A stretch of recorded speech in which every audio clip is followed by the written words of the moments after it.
আমরা ঘোষণা দিচ্ছি যে প্রকৃত অপরাধীদেরকে বিচারের আওতায় না আনা পর্যন্ত ভাইদের রক্তের সাথে কোনো বেইমানি হবে না। আমরা প্রতি ফোঁটা রক্তের হিসাব নিয়েই তারপরে আমরা রাজপথে ছাড়ব। আমরা সংবিধান প্রদত্ত আমাদের যে অধিকার, নিরস্ত্রভাবে সভা সমাবেশ করার অধিকার, সেটি আমরা এখানে করতে এসেছি। এবং আমাদের যে সংবিধানের রক্ষক, আমাদের যে এই যে সুপ্রিম কোর্ট, আমরা এই মহামান্য হাইকোর্টের কাছে আমরা বলতে এসেছি যে আমাদের যে নাগরিক অধিকার, নিরস্ত্রভাবে জমায়েত হওয়া, সভা সমাবেশ করা, কথা বলার অধিকার, আমাদেরকে যেন সেটি দেওয়া হয় এবং আর একটা শিক্ষার্থীর বুকেও যেন এইভাবে অগ্নেয়াস্ত্র দিয়ে গুলি চালানো না হয়, তাদেরকে আঘাত করানো হয়। আমাদের যে দাবিগুলো, অর্থাৎ নিরপরাধ কোনো শিক্ষার্থীকে হয়রানি করা যাবে না এবং নিরপরাধ যে সকল ছাত্র ভাই বোনদেরকে গ্রেপ্তার করা হয়েছে তাদেরকে অনতিবিলম্বে মুক্তি দিতে হবে।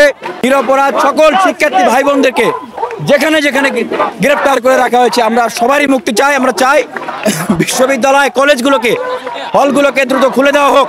এবং যে দাবিটি আমাদের সবচেয়ে বড় দাবি এই মুহূর্তে, সারা বাংলাদেশের মানুষের সবচেয়ে বড় দাবি, সেটি হচ্ছে এতগুলো প্রাণ ঝরে গেল, এত মানুষ আহত হলো, আমরা জাতিসংঘের অধীনে নিরপেক্ষ তদন্তের দাবি করছি এবং প্রত্যেকটি অপরাধী, প্রকৃত অপরাধীর যেন বিচারের আওতায় নেওয়া হয়।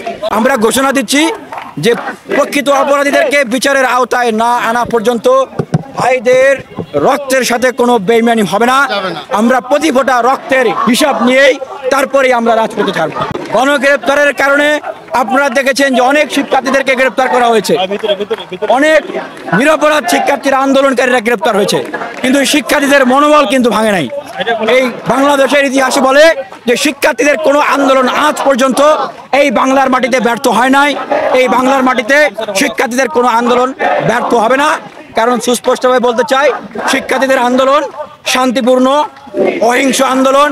শিক্ষার্থীদের দাবি যৌক্তিক দাবি।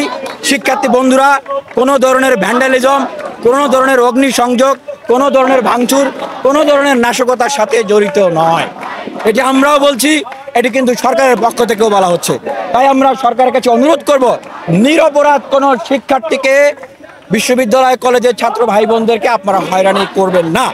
আবারও বলছি, আমাদের যে আন্দোলন শান্তিপূর্ণভাবে, অহিংসভাবে চলমান আছে। আমরা যেখানেই আন্দোলন করি না কেন, আমাদের আন্দোলন শান্তিপূর্ণ এবং অহিংস থাকবে।